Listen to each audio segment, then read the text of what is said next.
E aí, pessoal, tudo bem? Eu sou o professor Luiz Rosalba, né? Essa vai ser a nossa primeira aula nesse modelo. Eu vou estar então aí gravando os conteúdos para vocês e vou estar usando esse material que é bem interessante, né? E tem tudo a ver com os conteúdos que a gente vai estudar de Pernambuco, mas os conteúdos estão muito bem colocadinhos, muito organizadinhos, então acho que vai valer a pena. No mais, pessoal, sejam bem-vindos e vamos lá.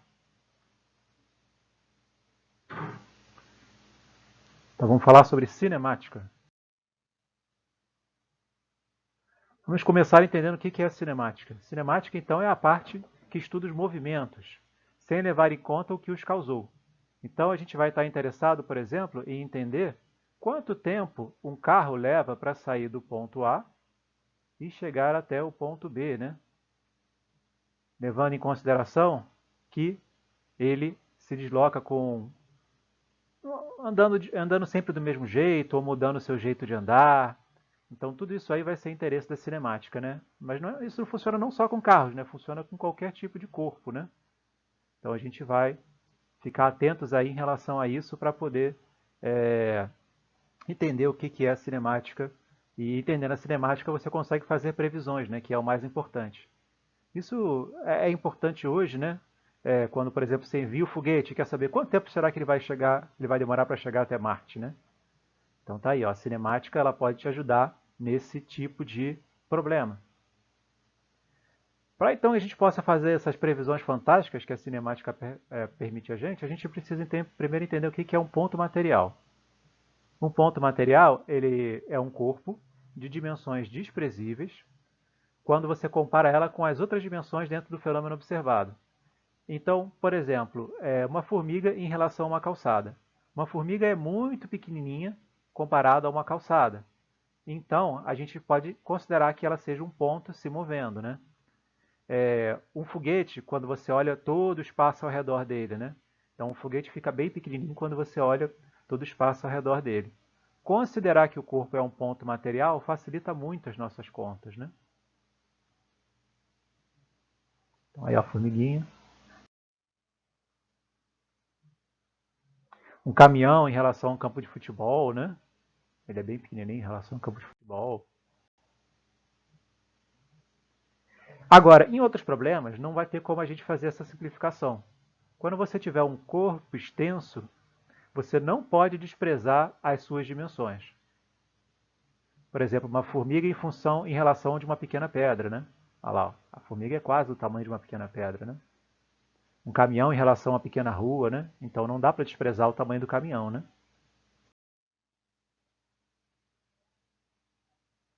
Então, a classificação entre ponto material e ponto extenso depende do referencial de observação, né? Então, referencial é isso, né? É o seu ponto de vista, né? É com que você está comparando, né? O segundo conceito para a gente entender o que é cinemática é a trajetória. Então, quando a gente fala sobre trajetória, saibam que a gente está falando do caminho percorrido pelo corpo, né? Pelo objeto ou pelo móvel, né? Móvel é aquilo que está se deslocando, né? Para definir uma trajetória, então, é preciso de um ponto de partida, que a gente chama de ponto A ou ponto inicial, ou marco zero, né? E a trajetória também depende do referencial adotado. Então, por exemplo, aqui, ó, o avião largou uma bomba e a bomba foi caindo, né? Então, qual é a trajetória da bomba? Olhando de fora, eu vejo que a trajetória da bomba é essa aqui, né? Parece uma parábola, né? Agora, se uma pessoa está aqui dentro do avião, o que ela vai observar olhando para a bomba? Ela vai achar que a bomba está sempre caindo, né? Para baixo, né? Ela vai achar que a bomba está caindo em linha reta para baixo, porque ela está acompanhando o movimento do avião. Então, de dentro do avião, a pessoa descreve que a bomba está caindo verticalmente, né? Está indo na direção do chão, se movendo em linha reta. E de fora do avião, para alguém que esteja fora do avião, ela vai ver essa trajetória. Então, a trajetória depende aí do referencial que você adota. Olha lá, ó. Quem estiver dentro do avião observa o objeto cair em linha reta e quem está na Terra vê um arco de parábola. O arco de parábola é essa curva, né? Que a gente estuda lá no nono ano, né? Que é um gráfico de uma função de segundo grau, né? Lembram? Um gráfico da função de segundo grau? Pode ser com a boca para cima, com a boca para baixo, então. Arco é porque é só um pedacinho, né?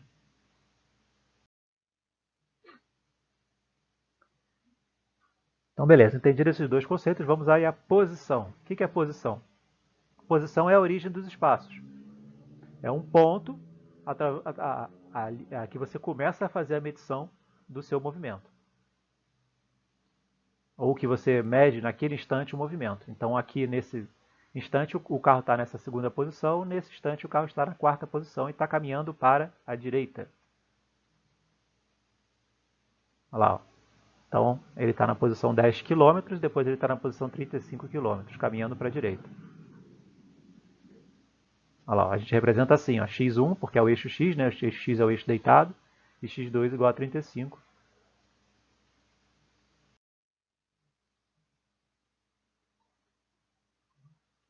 Então, quando a posição de um móvel se altera, dizemos que o corpo encontra-se em movimento. Quer dizer, se ele está andando, a gente diz que ele está em movimento. É isso que está sendo explicado aqui.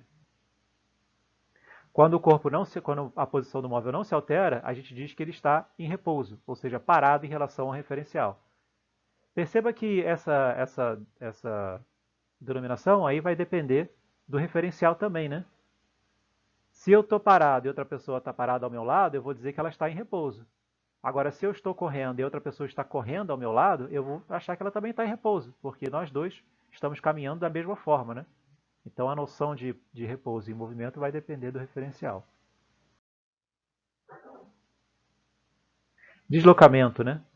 A gente diz que um corpo está se deslocando quando ele vai sucessivamente alcançando diferentes posições no eixo X, né? Quer dizer, ele está em 10, depois em 20, depois em 30 quilômetros, né? Ele vai caminhando, né? Então ele está se deslocando. Para calcular o deslocamento, basta você fazer a diferença entre as posições, né? Onde x é a posição final e x0 é a posição inicial. Então, um exemplo.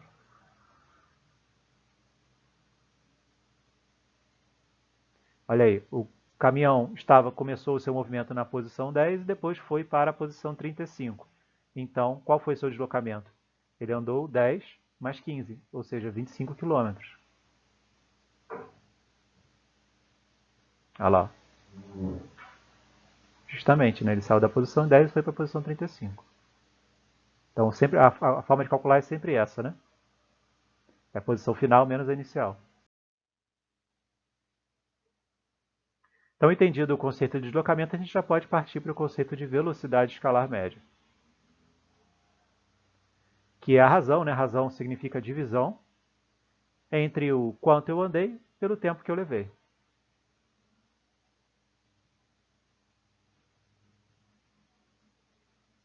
Então, ali, ó, ΔX é o deslocamento, né? O que a gente acabou de ver no slide anterior, que é o quanto eu andei. Só que, para calcular a velocidade, eu também vou dividir pelo tempo que eu levei. No Sistema Internacional de Medidas, né, que é a forma padrão de fazer medições,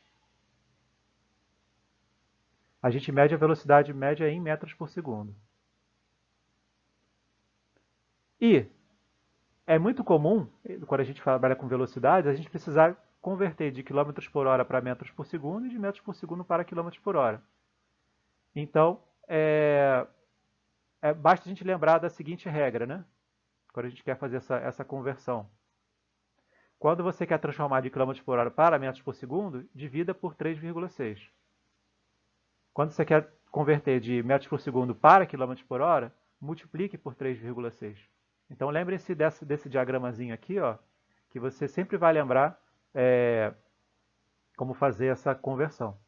Então, de km por hora para metros por segundo, você divide o número por 3,6. E de metros por segundo para km por hora, você multiplica o número por 3,6. Então, aí tem uma tabelinha que ajuda a gente a sempre fazer essa conversão rápida, né? Por exemplo, para alguns números, né? Por exemplo, 36 km por hora são 10 metros por segundo. 72 km por hora são 20 metros por segundo. Geralmente os problemas sempre caem com esses valores assim, porque são fáceis de converter, né? Os problemas mais simples, né? E o contrário também é verdade, né? 10 metros por segundo são 36 km por hora, 20 metros por segundo são 72 km por hora. Pelo menos esses três aqui, ó, 108 km por hora são 30. É bom vocês saberem de cabeça, porque são os que mais caem nos exercícios. 36, 72 e 108. É 10, 20 e 30, né?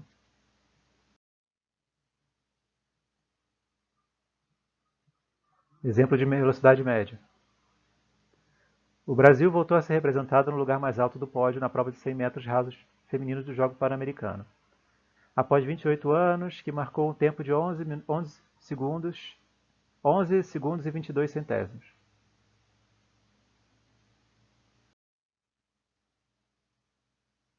Então, se eu dividir o quanto ela andou pelo tempo que ela levou, você vai ter a sua velocidade média. Então, ela andou 100 metros em 11 segundos, 11,22 segundos. Então, a sua velocidade média foi 100 dividido por 11,22 vai dar 8,91.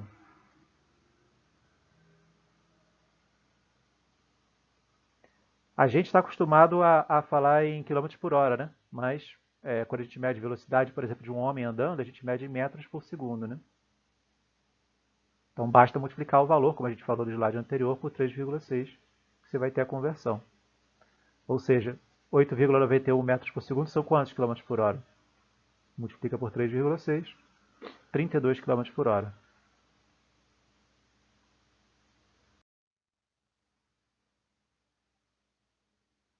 A distância entre Recife e Olinda é 7 km.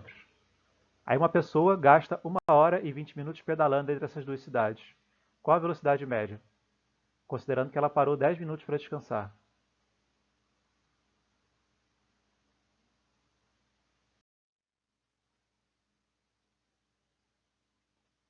O tempo que o ciclista ficou parado faz parte do problema, então também tem que ser incluído, tá, pessoal? Sempre considerem isso. Então ele andou 7 km em 1 hora e 20, mais os 10 minutinhos que ele ficou parado, ou seja, ele andou 1 hora e meia. 1 hora e meia são 1,5 hora, tá? Então lembre-se que meia hora, 30 minutos, são meia hora. Então, se eu somar 1 hora com meia hora, eu vou ter 1,5 hora. A gente sempre precisa tratar os números assim, ó, na forma decimal, para a gente conseguir fazer a divisão. Eu não tenho como dividir 7 quilômetros por 1 hora e 20 minutos. Perdão, por 1 hora e 30 minutos. Eu não tenho como fazer essa conta de cara, né? Sem converter. Eu não tenho como fazer isso. Isso aqui está errado. Você tem que converter esse número, o tempo aqui embaixo, para um número que seja decimal, né? Então eu vou converter para 1 hora e meia são 1,5 hora. Que é 7 quilômetros. Então 7 dividido por 1,5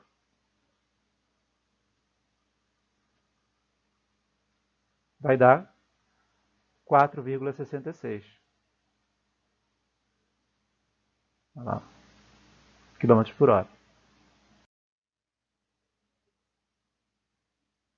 Aí mais um exercício, né? Um menino anda 40 centímetros, né, a cada passada e ele gasta 5 minutos entre sua casa e a escola. Qual a distância que ele anda? Então, olha lá, o menino andando até a escola, né? É o que eu quero achar, é a distância. A velocidade média dele é 40 centímetros. Cada passo que ele anda são 40 centímetros. E 40 centímetros é a mesma coisa que 0,4 metros, né? É só dividir por 100, 40, né? E aí você converte de centímetros para metros. Então a velocidade média dele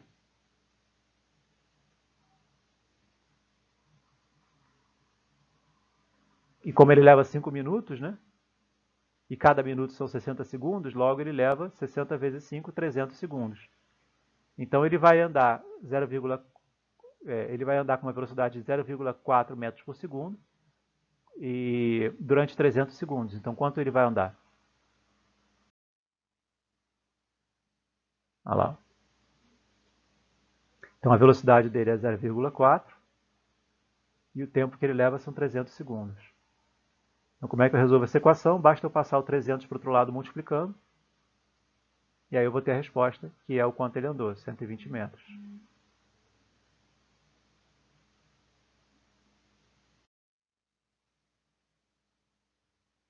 Então, beleza, a gente acabou o básico de movimento uniforme, vamos para básico de cinemática, na introdução, vamos para o movimento retilíneo uniforme, também chamado de MRU. Movimento retilíneo uniforme é porque ele é em linha reta e ele mantém a velocidade constante. A velocidade, então, que é a taxa com que ele caminha, né, é diferente de zero. Para representar esse tipo de movimento, a gente usa uma função, aquela função matemática, a mesma função que vocês aprenderam lá na matemática, né? Mesmo conceito. Essa é a função horária. Horária porque ela depende do tempo, né? Do movimento uniforme. Existem alguns tipos de movimento dentro do movimento uniforme. Algumas classificações, né? É isso que eu quero dizer. A gente classifica o movimento em progressivo quando ele se dá no sentido da orientação da trajetória. Ou seja, eu estou andando para a direita, eu orientei minha trajetória para a direita e eu estou caminhando para a direita. Então, esse é um movimento progressivo. A mesma coisa podia ser ao contrário, né?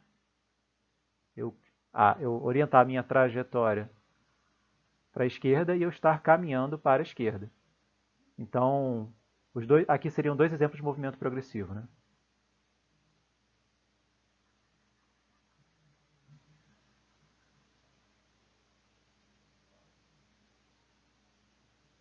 E aí a posição aumenta no decorrer do tempo. E a velocidade é maior do que zero. E existe também a classificação de movimento em retrógrado. É quando você se desloca no sentido contrário da trajetória. Ou seja, a trajetória está para a direita e você está caminhando para a esquerda. Então isso quer dizer que a sua posição vai diminuir e a sua velocidade é negativa. Dois corpos na mesma direção e sentido subtraem-se as velocidades e dois corpos na mesma direção e sentido contrário somam-se as velocidades. Quer dizer, se você tem dois corpos andando na mesma direção e no mesmo sentido, a velocidade resultante desses dois corpos é a soma das suas velocidades. E se um está andando em direção ao outro, né? Perdão, se um está andando em direção ao outro, a gente vai somar as velocidades e encontrar a velocidade resultante. Se os dois estão andando na mesma direção, você vai subtrair as suas velocidades. Vai ficar mais claro no próximo slide, eu acho.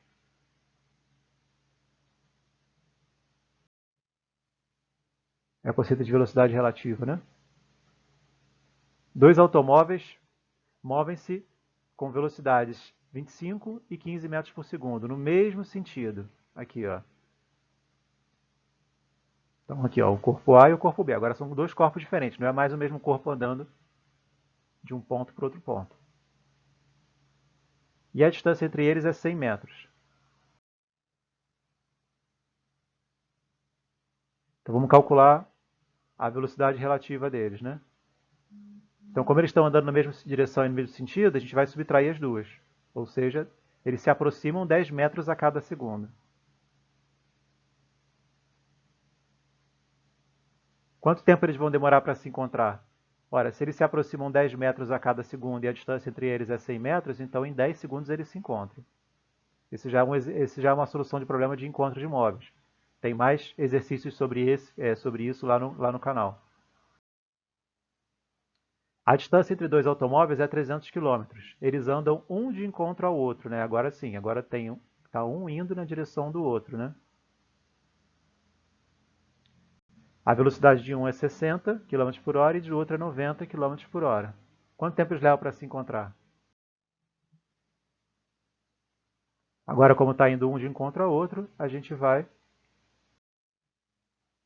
somar as velocidades. Então, ó, 60 mais 90, 150 km. A distância é 300 km, então o tempo que eles vão demorar para se encontrar será 2 horas. Então, beleza, pessoal. Isso finaliza a aula de hoje. Esse tópico aqui já é outro conteúdo. Tá bom? Vai ter uma lista de exercícios para vocês fazerem. Isso vai valer ponto para vocês também. E Não se esqueçam de dar uma olhada também nos exercícios lá no canal Física Rosalba, que é onde eu estou postando os meus exercícios resolvidos. Tá bom? Grande abraço, pessoal.